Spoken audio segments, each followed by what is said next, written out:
New Media Comedy Worldwide Studios. New Media Comedy Worldwide presents Comedy Legacy Series with Jim Mendrinos. And now, your host, Jim Mendrinos. Hello, everybody. Welcome to another edition of the Comedy Legacy Series. I'm your host, Jim Mendrinos, and we are going to be talking to an unbelievably side-splittingly funny comedian today, Mr. Tom Cotter. You probably know Tom from America's Got Talent, where he was the first comic to get as far as he got, and he has also been one of the top touring comics in America for the longest time. But Tom has got one of the most unique and original styles of performance and one of the most unique joke writing styles of anybody. So we're going to talk to him about how he came up with it, how he grows it, how he cultivates it, and what's next as he steps beyond the 2020 Zoom world and then back into the real world of stand-up comedy. But sit back, relax, and help us welcome Mr. Tom Cotter. Hey, everybody. Thanks for tuning in. We have a really great guest right now, Tom Cotter, who I think I've known you since the earth cooled. A long time, man. Yeah, it has been a lot of years. And we first met on the road, I think, before you really started working in earnest down here in the city. And then once you came to the city, you kind of took it by storm. And the whole reason why I wanted to bring you on is because it's always been my opinion that you've got one of the most unique voices in all of comedy. There's no comic that sounds like you. Everything you do, from the way you structure your material to the random asides, are just so wonderful to watch and so unique to you. Was that something that came naturally for you, or was that something you had to work and develop?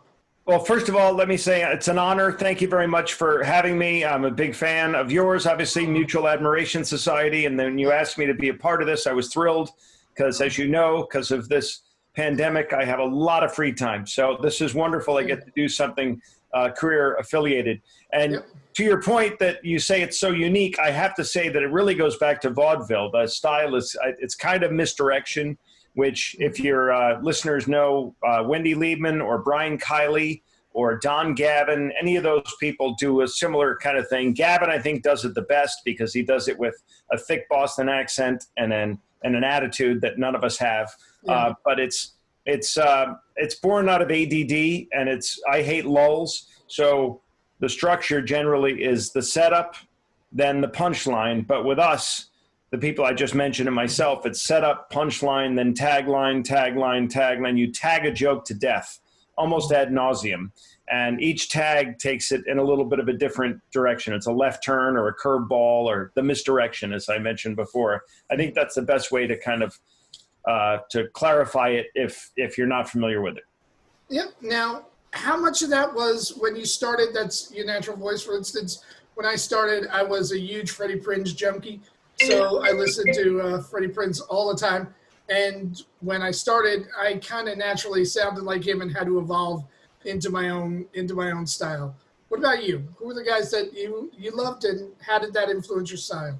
Well, as you mentioned, that you and I met on the road because I started in the Boston area and you started down here, I believe. I don't know where exactly you started, but that's how comics, we meet on the road and then we end up in one of LA or New York or Vegas or wherever we meet up. Yeah. But where I started in Boston, it was a very intense time. It was kind of kill or be killed in Boston. You had to kill. Greg Fitzsimmons always says, you learn how to kill in Boston. You don't just learn how to do comedy. And then the Boston guys would go to the Midwest and, we'd see these comics who were laid back and kind of took a long time to go over and get a drink in the middle of their set. And so I preferred the former. I preferred because that's kind of what I started. So Gavin was a huge influence on me, Don Gavin.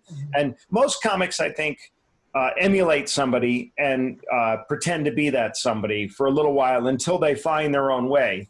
And I remember maybe 10 years ago going to LA to do some stuff. And I went to the Laugh Factory one night and I watched literally a parade of Dane Cooks. Every single comic was trying to be Dane Cook. Yeah. The way they stalked the stage, the way they gesticulated, the way their intimation of their voice, all those things were such clones of Dane Cook that I felt bad for Dane Cook because he had, but it's imitation is the sincerest form of flattery. So everyone imitates someone and then they find their own way. I was imitating a guy named Kevin Knox, who is no longer with us, out of Boston, God rest his soul. And Gavin is the one who influenced me the most, and many other Boston comics. And we've talked about it all the time. I hold him in such high regard, and I wish I could do it as well as he does. Yeah. Now, slightly different than Gavin, because Gavin definitely goes for a little bit more of a blue-collar bent than you do, and you are not afraid to show the full depth and breadth of your intelligence on stage. You'll whip out some references that it's seemingly you don't care if the audience gets. It's just if they miss it, another one will come around. Is that a stylistic choice, or that's just the way you operate? I hope I don't do too much of that. I think Dennis Miller, God bless him, is a great comic, but I think he does too much of that. And I think he almost talks down to the audience. Yeah. So I try not to, try not to be so, holier than thou, if you will, on stage. But I like, I don't know. I like it when people say to me, I missed a couple of your jokes, so I have to come back and see you again. Because then I know I have another ass in a seat if I'm coming back to that club. So, I write what I love to write, and I kind of enjoy that whole process. It's difficult.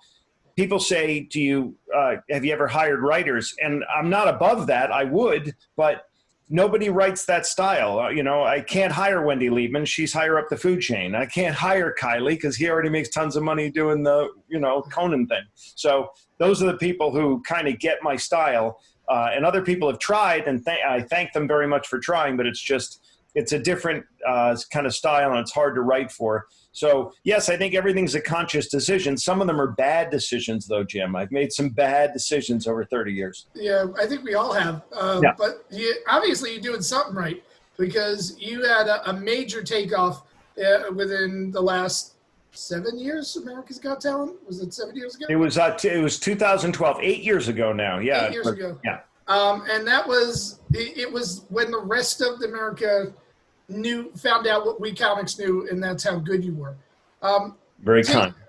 Take us through the process of shifting, because a lot of comics, and I see this when they start out, they're in these, 10, 15 seat rooms, and then they get to a full house on a Saturday night in a major comedy club, and they get gobsmacked and don't know how to handle it. And you went from, full comedy clubs to theaters, which is another major raise. What did you have to do to adjust your performance to the bigger venues?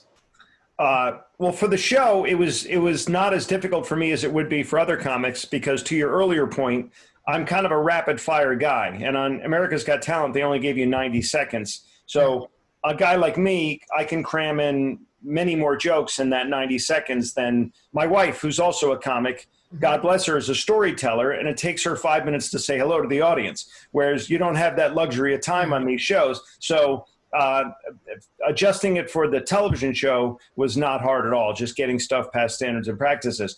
Adjusting it for theaters is a little different in that the acoustics, just this simple thing is like when you do a comedy club, as we all do, they're in basements with low ceilings, everyone's on top of each other, and so the infectiousness or the contagiousness of the laughter is, intense because everyone's right on top of each other. Whereas in a theater, sometimes it takes time for the punchline to get all the way to the people in the back and then work its way all the way up front again. So it's you kind of have to slow down, and you got to adjust to your audience anyway. I do a lot of these old places down in Florida. I do the Century Villages and the condos. And those people, God bless them, are very smart people, but their synapses aren't firing quite as fast as they used to. So you have to slow it down. I'm not saying dumb it down, but you got to slow it down for those people, because if you go too fast, then they're going to miss it. You're into the next joke before they even get the last one, and then it's no fun for anybody. Yeah. Now, what about other parts of the performance, like movement and your physicality on stage? Was there an adjustment when you moved into theaters, or a conscious thought to move more or move less? It's a much bigger stage. And so on America's Got Talent, for example, that's a ginormous stage. It's a huge stage. And the places I did the Newark Performing Arts Center, huge theater stage. And then we did the Radio City, which is a huge stage. And so you can't just stand there with the mic stand like you would in a comedy club, like the Cellar or Stand Up New York. You're in a little tiny stage and there's not a lot of room to move. You kind of have to use that whole stage. And so on AGT, I did some bells and whistles things to kind of use up that whole stage. And that was a risk because, people said, don't change anything. Just dance with what brung you and stick with what you're doing.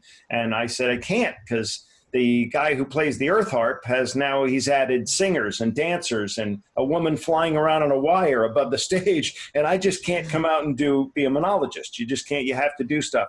So yeah, when you have a bigger stage, you have to gesticulate more. You have to walk more, stalk the stage a little bit. You have to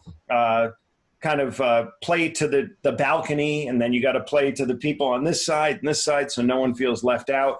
And that's all different than working in a comedy club. So yeah, to your point, you adjust to your venue, and if they're bigger venues, you have to make those adjustments.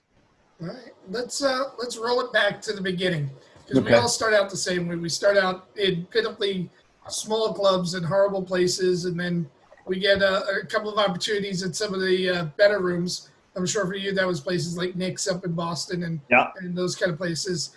But then we hit the road. And the biggest mistake that I see comics making when they go from New York to the road is they just abandon everything.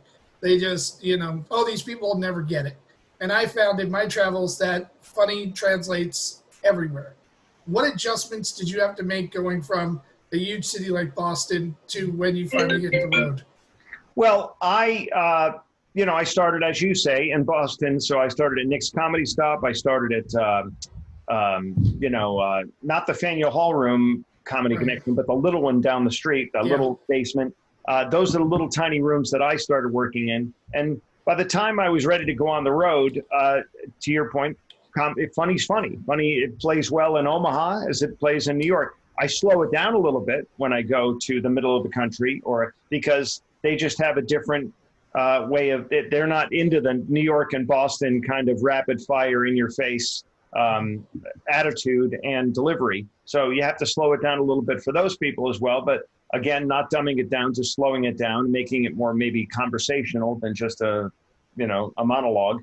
And then, my issue was, Jim, when I started, I was filthy. I had 15 minutes and it was filthy.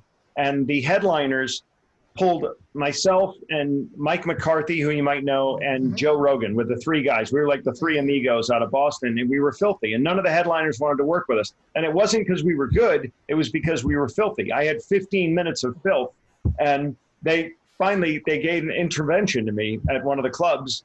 It may have been Nick's. And a couple of guys came back and said, hey, you don't seem like a bad dude, but nobody wants to work with you because you soiled the room. And then we have to go up with our clean and clever stuff and dig out of the hole that you just dug us. And if you clean it up, you're going to help yourself. People want to work with you. Then you can use country clubs, you can do cruise ships, you can do corporate gigs, things that you're never going to do now. And to Joe Rogan's credit, he stuck to his guns and said, screw you guys, I'm going to do what I want to do. And it's worked well in his favor. But Mike McCarthy and I both read the writing on the wall, and we cleaned it up a little bit. So my biggest adjustment was really cleaning it up for venues that preferred you to be more PG or even G sometimes to the R that I had started with, and hard R, NC-17 R. Noted. Let's talk a little bit about content, because when I watch you, and watch a bunch of the videos that you've been doing lately, because I haven't seen any comedy in 7 weeks because of what we're going through. None of us have. None of us have. And I see what you're doing. The references are still there. You're still talking about adult things. There's still references to sex. There's still references to all those things. It's just the execution is different. Is being clean just simply a function of cleaning up the language, or is it a way you handle the content? I think the latter. And I'll tell you, the case in point was last night, Carrie and I were in bed watching 2.5 Men. It was an old episode of 2.5 Men. And we were flabbergasted with what they got away with on that show. And the way they did it was with double entendre, innuendo, and puns. and that's how they get past standards and practices. And that's how I kind of do my thing. My show has always been considered, for a cruise ship audience, an edgier show, but they let me get away with it because it is a double entendre. And if you happen to take it the dirty way, that's on you, not on me. And it is an innuendo. So I always have a bailout saying, well, you took it the wrong way. I clearly meant this when you took it as that. And so for me, it's really how you structure the joke. And I think dirty is funny. I think it can be funny as long as you're not pounding people over the head with it. And I'm sorry, I don't know why it keeps going off on the computer when that happens. Don't even worry about it. So my thing is, I'd say I'm dirty, or I'm not dirty, but I'm risque and maybe edgier, but I get away with it more because I'm using these tools, the double entendre, the misdirection, all those things. All right, so let's talk about the process of creation, because there's a whole lot of comics, and whenever I meet a young'un, one of the big things is, how do you write? So, and we all write differently, and I think that just boggles the mind of most people that aren't in comedy, that your process would be different than mine. So could you talk us through your process? I want to let you know that Johnny Lampert is the one who just called me 3 times in a row, and I keep texting, sorry, I can't talk right now, and he keeps calling. And it's not an emergency, I can guarantee you that. So, but that's Johnny. He's the bane of my existence. So, yeah, my thing is, when I was a young guy, he's killing me. Hold on. Can I do this? Yeah, go for it. Well, I can't now because he's not here. Hey. Johnny, I'm doing a Zoom thing. I got to call you back. Bye. So buy yourself about 10 minutes. Thanks, man. I pull over here. I'm on my desk. It's these. I have a million of these books that that we all comics have these, and you write stuff down. There's billions of them. And when I was starting off, I always carried around a pad. It was a maxi pad. Hello, Tom Cotter. I'll be here all week. I would carry around a pad, and I was always terrified that I was going to, because I forget things, that I was going to miss something. And it would be rude, but I'd be in the middle of a conversation with someone, and I would say, wait a minute. And I'd open up a book and start writing something down, and they'd be like, wait a minute, we were in the middle of a conversation. How rude is that? But I was so afraid that I would miss that, because I would say to myself, wow, what were we howling about last Saturday night? I can't remember. So I got so paranoid about that, I wrote everything down, hoping that one little acorn will become the mighty oak tree of a comedy bit. But oftentimes it was just an acorn that was scurried away by a squirrel and eaten. But you got to write it down or you don't have it. So I was always writing stuff down and then going through it later, revisiting it later, even if I thought it was dead. I would still come back to it and try to put it on life support and see if it still was a good premise and could become a comedy bit. And now I do that all with the iPhone. I have to, I now dictate into my phone. But again, it's disconcerting to people if you're in the middle of a conversation with 4 or 5 people and you say, wait a minute. And Kerry and I, I'm married to a comic, and Kerry and I will be in a conversation and someone will say something hysterical that's not in the industry. And I'll say, I hosey that. Or Kerry will say, that's mine. And so we have to quickly jump on it before the other person gets it. And if I steal it, if it's from her side of the family, she's outraged that I took a joke that came from her brother and vice versa. So I hope I answered your question. I'm long-winded. Yeah, no, this is what this whole podcast is about. Have you not heard me, Tom? I'm nothing if not long-winded. Now, do you write every day? Do you write only when inspiration hits? I wish I could say. I wish I was disciplined to say that I write every day, but I'm always tinkering, but I wouldn't say I'm writing. A lot of it's just organizing, because I have the notes that are in the phone, then I have the notes that are in my laptop, then I have the notes that are in the book, and you have to have the discipline to sit down. And when you're ADD, it's not easy, but you have to sit down and really discipline yourself to take the little bits from the different topics and try to formulate them into something that hopefully will become comedy gold. So it's a lot more organization and organizing stuff more than it is just having epiphanies and writing. And Kerry writes on stage. I know comics who write on stage in the middle of their act. I don't think I've ever done that. It's always premeditated, if you will. I've come up with a line or two on stage, but that those comics that consistently write on stage, I just Yeah. sit back and watch them and I go, I don't have the bravery to do that. I don't have the ability to do that. I don't think I've ever done that. I've never said something that was so genius that I said, hey, write that down. I don't want to forget that from stage. And usually you're catching lightning at a bottle when that happens. It just happens to be a perfect situation between you and someone in the audience or something. And you're never going to recapture that moment, I think. Yeah, but when you look at the list of comics that create almost exclusively on stage, it just boggles the mind. You know, somebody like a Robert Klein who says that he does almost all of his writing on stage. And they're like, really? How do you do that? And he's got 7 HBO specials, so I yield. Yeah. No, I mean, whatever he's doing is working for him. Yeah, but then you have the people that are on our side of the coin, like George Carlin, who never did anything unless he put it in a notebook first. So yeah, he was a complete student and a guy when I started, it was him and Pryor were the 2 albums that I snuck into my home to listen to, you know? Oh, yeah. Mine was Carlin and Freddie Prinze, and I came to Pryor later. I actually came to Pryor when they became a stand-up, which was really weird to have people reference Pryor like 8,000 times and me going, who are you talking about? Really? And then having to find it. Yeah. But you also got to remember, I started stand-up when I was 19. So oh, wow. I was not incredibly worldly. So let's talk a little bit about the revision process, because you and I have the advantage of time. And some of our bits are probably a lot older than we would like to admit. How often do you go back and revisit the really old stuff and rewrite the really old stuff? And at what point do you just give up and say, that's retired?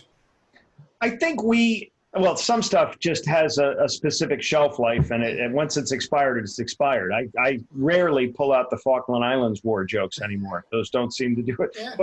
But can I make that about the Afghan War? No, it turns out I couldn't, but I try. I always try to resurrect stuff from the past. And what amazes me is I'll find an old tape, videotape or audio tape, even back to cassettes. And sometimes you stumble on a bit and you're like, wow, I forgot about that bit. And I've forgotten about so many of my bits that I resurrect them then and see if I can apply them to today's norms, you know. And that's worked sometimes, but more often than not, I realized why it was in the mothballs and why it was retired, and I keep it where it was. All right. So let's talk a little bit about, writing for markets, because your markets have definitely changed in the last 8 years.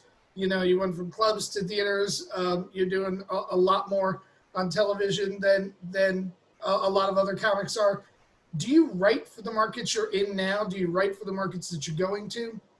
Well, I did the Huckabee Show, which is he's the former governor of Arkansas, and it's on TV, and I don't know what it is. It's some old Christian network that he's on.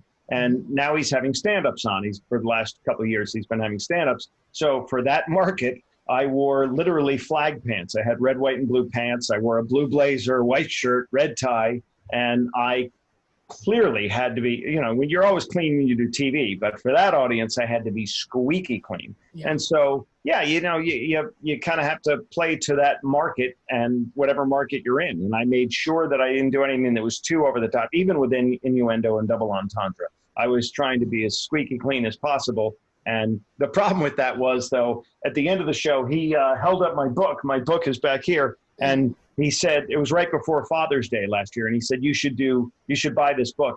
And I said, no, they shouldn't. They should not buy the book. The book is filthy. And he told them to buy it. And some of his listeners are Christians, born again Christians, bought the book and then sent me nasty emails saying, this is filthy. You were so clean on TV. And I read the book, and some woman literally told me she tore the pages out of the book one at a time. I was like, oh, thanks for sharing that with me.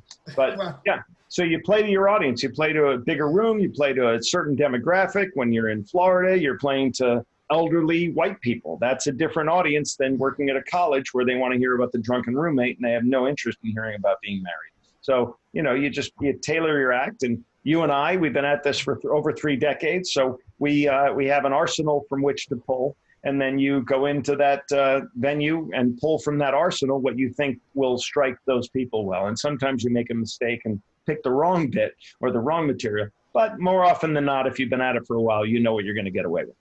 Yeah. Now, let's talk a little bit about the book. What was the experience like writing it? What made you decide to write the book? And how did the writing of the book differ from the writing of your stand-up? The writing of the book is not that it's my stand-up. It's little lines. It's one-liners. It's a bunch of one-liners. It's all about being a parent. This one, Carrie came out with her book at about the same time. My wife, hers is called Mean Mommy. Mine's called Bad Dad. And we just thought, what the hell? We have all these lines in these notebooks, these voluminous notebooks I have. And I said, well, that material is just laying there. Some material is better read than spoken. And as you know, and some things are better spoken than read. And so that's a compilation of stuff that I think reads better than is better delivered spoken. I just think it's better to see it than to hear it. And so that's what that is. And it was, the inspiration of that was Jack Handy from Saturday Night Live used to do those little interstitials called Deeper Thoughts. And so it's little blurb one-liners that start off very kind and happy and then take a horribly dark turn towards the end. All right. So let's also talk about the stuff you do with Carrie, because you guys do a lot of shows together. You guys do a lot of family engagements together and geared towards theaters. How much of that is conscious? How much of that just happened over time because you guys have been together forever as well? Yeah, there aren't that many comedy couples left. And people get nostalgic for the Burns and Allen, and God rest his soul, Jerry Stiller left us last week, but Stiller and Mira were great. And who else? Nichols and May. Those are, even Lucy and Desi. So people get nostalgic for that. And they whenever Carrie and I work someplace and go on one after the other, someone will say to us, do you guys ever do that together? We'd love to see that together. Will you come back next year and do it together? Because they want, especially the older Catskills, Florida, they get nostalgic for it. So we were kind of pushed into it.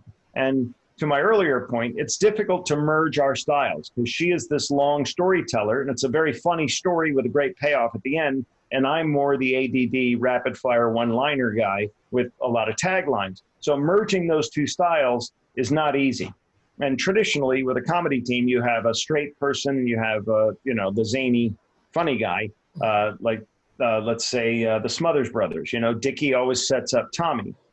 For us, Carrie and I both want to be the zany person. So you have to work that out as well. And I know Al Ducharme and Bernadette Pauly tried a little bit, and they have that same struggle. And I think Rich Voss and Bonnie, because there aren't many of it. We're an endangered species. So when people ask us to do it, we will definitely do it. It's more taxing than our regular act, just because we don't have it rehearsed as much as we've done. So we have to do a little rehearsal before we do one of those things and make sure we're both on the same page. And we bail each other out, which is often funnier than the actual material. And it's a lot of fun. It makes you get up on your toes a little bit, and you're out of your comfort zone. And it's kind of fun to do that because someone else is relying on you rather than you just relying on yourself. Now, when you do those shows, are you guys writing the material together, or are you writing some bits and she's writing some bits? We've generally pulled on both sides. Like we'll take a line out of her stand-up and a line out of my stand-up and see if they can work back to back. We sometimes we'll write specifically just for the two of us, but generally it's stuff that she's got in a notebook and I've got in a notebook that she wrote for herself, I wrote for myself, and then we merge it together. All right. So in all the years you've been performing, what are some of the things you've learned about the business of comedy that you wish you would have known? I think your internet's breaking up just a bit. Can you start that again? Oh, yeah, sure. Let me do this to see if this... I heard in all the years you've been performing. That was the last I heard. All right. So hopefully this is better. I just changed the setting. In all the years you've been performing, what business side of comedy do you wish you knew then that you know now? Now I would say it's the internet. I mean, the social media thing, I'm trying to learn on the fly and I'm going along with it, but I'm certainly not a black belt. And I know there are comics that Carrie and I talk about all the time. There are some really spectacular comedians like Steve Sweeney and Gavin and those guys, the old school guys out of Boston, who just recently got color headshots. I mean, they had black and white headshots. They had no website. Yeah. They had no social media presence because they walked on water up in Boston and they didn't need it. And that they just didn't, people have been saying, hey, catch up to the 21st century and they're like poo-poo that and say, no, I don't need to do that. And then the other side of that coin is there are some comics who are really good at social media that I just don't get their act. I mean, I really don't. But they're putting asses in seats, and geniuses that I think old school guys who don't play that game aren't filling rooms.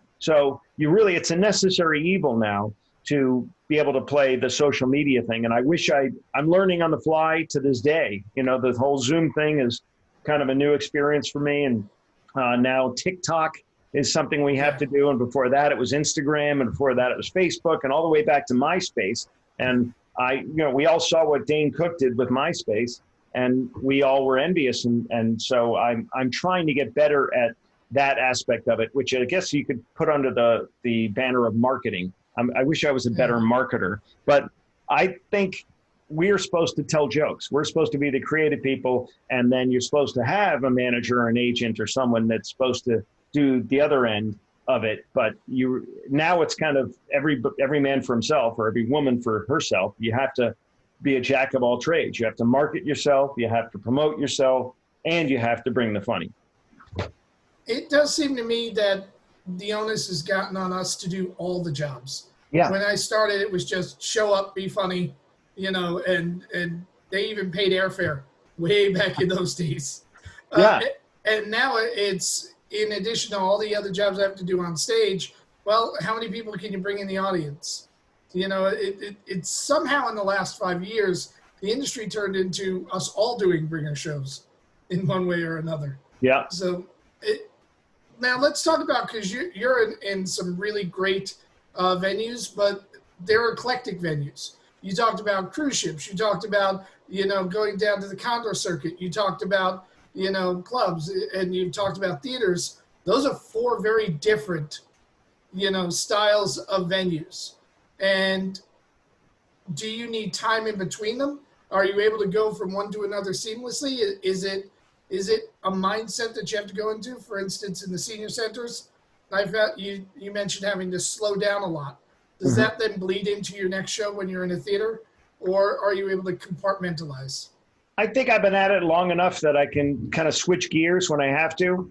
But I always say it's seeds. It's all seeds. It's corporate, college, cruise ship, casino, comedy club. And then you might have country clubs at the bottom end of that. And so they are different venues. And you can obviously be a little bluer in a comedy club than you can on a cruise ship. And now corporates are bastions of political correctness where you have to worry about every syllable you utter, whereas we didn't 10 years ago. You could be a little edgier. So you have to take all that into account, and you kind of have to put your artistry on the back burner if you want to pay your bills and say, all right, I love this joke, but it's not appropriate for this audience. And as much as I love this joke and I want to use my artistic integrity and do what I want to do, I also want to be asked back. And I want to get paid. And I don't want people besmirching me, saying that I was sexist or racist or anything else. So you make sure that you're playing to that audience again, and making sure that there's utilitarian. You please the maximum amount of people with the minimum amount of collateral damage. I think that's kind of where I am. All right. Now, you're doing longer sets. And obviously, I look at your energy in a set, and they're like, oh my God, I would need a shower and a nap if I had to do 45 minutes at your energy level. How do you do that? How do you keep the energy up? Obviously, there are times where you don't have the energy. Obviously, there are times where you probably really don't want to perform. How do you get there and psych yourself up to do that for 45 minutes to an hour, especially when it's a theater show or a country club show and you're the only act? It's not like you get somebody opening for you. Yeah. I think, the show must go on. That's always something, no matter, we're all entertainers. You've done this. I've gone on with a horrible toothache. I've gone on with gas pains. I've gone on with a horrible headache. You got to put on the smile, pretend it's not there. And years ago, a guy named Dick Doherty, who booked a bunch of rooms up in Boston, said to me one night, he hired me to open for him at a gig up in Vermont. And I had laryngitis. I mean, I could barely talk. And he said, don't worry about it. Don't cancel on me. Come with me. I'm telling you, your adrenaline is going to kick in right before the show and you're going to be fine. And to his credit, That absolutely happened. I was so hoarse, you could barely hear me. And about 20 minutes before the show, the adrenaline kicked in. I got through the set. It wasn't the greatest set ever, and I did struggle a little bit. And then after the set, I had zero voice. It went back much worse than it was before the show. But your adrenaline kicks in and you get through the show. So yeah, sometimes you don't want to do the hour. And at my pace, you're right. It's monotonous. It really gets monotonous. You can't do that rapid fire thing. It gets, the audience starts looking for the misdirection about 20 minutes into my act. They realize there's a style there and they say, okay, what's the left turn he's going to come up with here? And I used to feel that way watching Stephen Wright, who I think is a genius. But whenever he'd start a joke, I'd always be like, oh God, where's he going to take this? And so you're starting to try to analyze it and kind of figure it out. It's a puzzle. And I don't want people doing that with my act. I would just want them sitting there and laughing. So doing an hour of misdirection, rapid fire, one-liner kind of stuff can get a little monotonous. And I've often thought of, adding a ventriloquist puppet to my act for 10 minutes. Or I play guitar, bringing a guitar out and playing a song parody, or doing something a little different. I've never done it, but I've always thought about doing it because I do tinker with these things because my act does get monotonous after an hour. But, so far, no one started throwing things at the end. You can feel them getting tired, though, especially the older audiences in Florida, when they have the oxygen mask on, which is already stifling their laughter, and they're old, and they can't clap because they have arthritis, and they're not going to stand for you because of their hips. And so they're old, and to put up with my act for an hour of that rapid fire misdirection, at the end, they're like, enough already, So you got to be careful of that, but I haven't changed it yet. No, nor should you. It's actually making you money. Do you still love performing?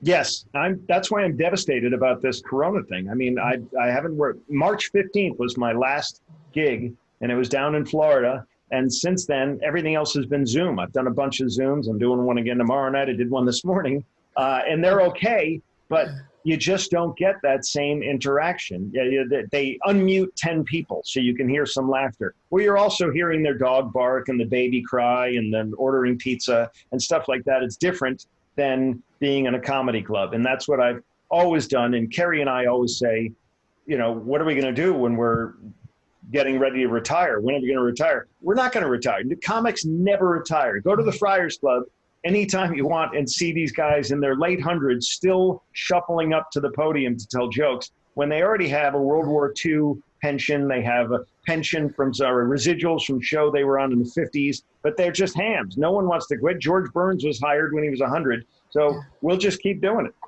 Yeah, the Larry Storch effect. Yeah, exactly. Good case in point. Yeah. So when I started, I kind of, floundered and learned hitting open mics the same way everyone else does. But I had a lot of comics that came up to me and were really kind and really sat down and taught me. People like Barry Berry. I don't know if you remember him from when you first came to New York. Richard Morris. Some guys that saw some potential in me as a writer and actually showed me a bit of craft. Who are the guys that helped you? Who are the veteran comics that reached back and kind of gave you pointers and advice and showed you the right way to do things? Well, as I mentioned before, it was an intervention when they pulled myself, McCarthy, and Rogan aside and said, you guys are just killing your own careers. And they were right. And at the time, I wanted to take the Rogan stance and say, screw you. This is my art form. I'll do it the way I want to do it. I grew up watching Richard Pryor. He was filthy. He's famous. But they were right. And so I'm glad they imparted their wisdom upon me. And I try to do that without being condescending or holier than thou to younger comics myself, because I remember how important and influential those words were. Charlie Hall, I really started in Providence, Rhode Island, and that's where I grew up. And then after a short time in Providence, you realize, I got to get the hell out of Providence. You either go an hour north to Boston or 3 hours south to New York, and I chose the former and then made it to New York, but I was in Boston for 6 years, and that's really where I kind of got going. But Charlie Hall said the same thing to me. He said, you're too dirty.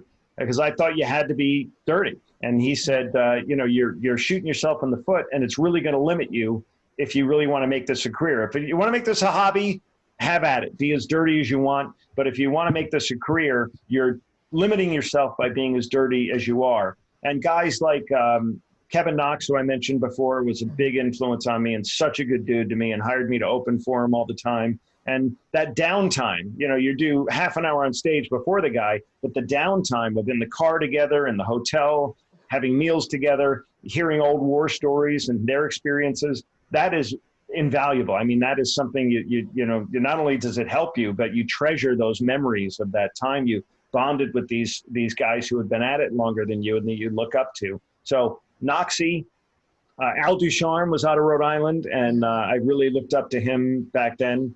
Not anymore. I mean, he's horrible, but no, kidding. Love Al. He's one of my best friends, obviously.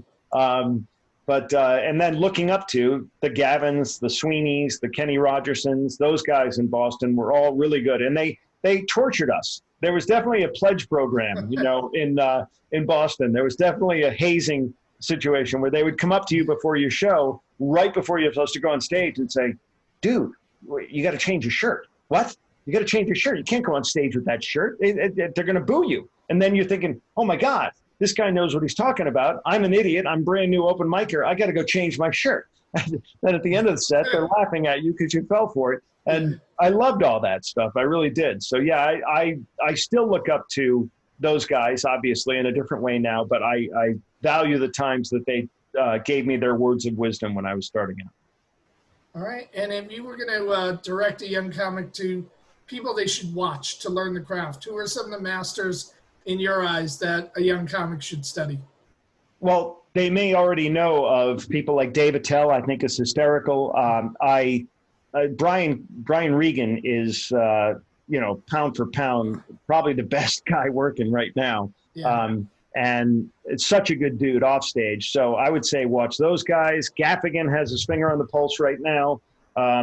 But I would give them a wide variety. Stephen Wright is someone I tell everyone to watch just because they should watch him. Kylie is another one that I think is, had he not chosen to be a writer all these years, I think he'd be higher up the food chain. Everybody adores him, and he's so well respected. And then you want to mix in someone like Jonathan Katz, who gets up there with a guitar and does some silly stuff. And just so you can see the wide range of different comics and different ways they deliver their stuff. And then I'd go way back to the guys who influenced me, which were Carlin and Pryor. All right. So what is Perfect World post-COVID? What is next for you? What are you most looking forward to doing career-wise?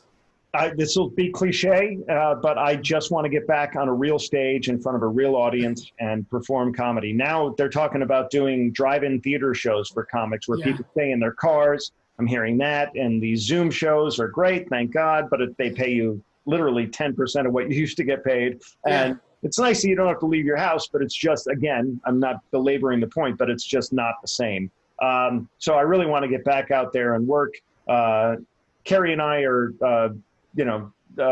hashing around some little projects that people are talking to us about, doing stuff together, which I like working with my wife. Honest to God, I really do. A lot of guys are like, I go to work to get away from my wife, but Carrie's pretty easy to work with, and I adore our time together. So I like doing that. And other than that, I'm on the road, and I'd love to do an hour special. We're talking to some people about that, but that's all on hold right now because everything's on hold. Yeah. And then we'll see what happens. And then final thought, and then I'll leave you go. But you've got kids. Have they seen the act? Mm-hmm. And do they like it? Do they understand it? Up until America's Got Talent, which was 8 years ago, they thought I was a rodeo clown. When I would leave to go, I was a road warrior, Jim, and so I was on cruise ships all the time. And so that was a week at a time. And I would pack the night before because it was always an ungodly early morning flight. And I would put my bags by the door. And this is when my twins were like 2 years old. And they would see the bag by the door, and they'd make it, they'd put it together and say, oh my God, Dad's leaving for a week. And they would sit on the bag and cry and freak out. And so I love being home more now. But until then, they didn't know what I did. They just knew I left. But AGT got them to really, not only, they were on almost every episode, from the quarterfinals on. And so they really dug that experience. And now that my twins are 17, my twins are 17 now. I feel very old. I know, me too. that we're allowing them to come with us. They tag along with us to the Strip sometimes, Stand Up New York, to the Cellar, Gotham. So we let them come with us because they're old enough. My youngest is 12. He sees a lot of this stuff online, and you can't hide from that. All of his friends follow me on Instagram and everything, and I can't block them all. So we've had a couple of come to Jesus conversations where they've stumbled on something, a podcast I did or something where I said something hardly inappropriate. And they say, you got a furry set of balls telling me I can't swear, and I heard you on this thing. So, but I think that all three of them really could do comedy if they wanted to. All three of them have a different kind of perspective, but it's genetic. Both mom and dad are comics. But we always say to them, because we want them to have a happy life, start it off as a hobby. And if you want to let it morph into something more later on down the road, God bless you. But until you get, your college education and start a career that has health insurance and dental insurance and a 401k, then you can go into it as a hobby and see where it takes you. But we want them to have a stable life first. All right. And if someone's looking to find you on social media or a website, where do you want them to go to find you? Well, pretty easy on Instagram and Twitter. It's at Tom Cotter Comics, COMIC. And I'm easy to find on Facebook and TikTok and the other ones. It's pretty easy to find. There's not that many Cotters. There's Wayne Cotter and me. So and you're not going to confuse us. He's tall, Jewish, and funny, and I'm not. So easy to find me, and people could check out my website, which is tomcotter.com, oddly enough. Well, great. Thanks so much for the conversation, and we will talk to you again soon. So Tom's experience is not different than a lot of comics. Veteran performers stepping in to help him out when he was at a crossroads, life on the road, learning how to adjust to different types of venues. But in all of these stories, there seems to be a wonderful commonality, and that is the experience of stand-up is ever changing, ever growing. What you learned yesterday will fuel what you need to know tomorrow. That's why it's important for us to study all of the ones that came before us, learn as much as we can from these people, and infuse that into our own art. Well, this has been a great, great episode of the Comedy Legacy series. We've got another great guest for you guys next week. Come on back then. And until then, I'm Jim Mendrinos. Thank you. Good night, everybody.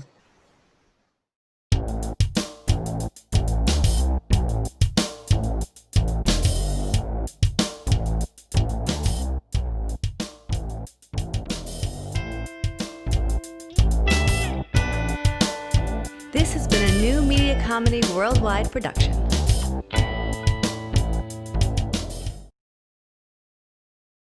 Thank you for watching the Comedy Legacy series. New episodes air every Monday at 4 p.m. Eastern, exclusively on New Media Comedy TV YouTube channel. Don't forget to subscribe, and we'll see you next week.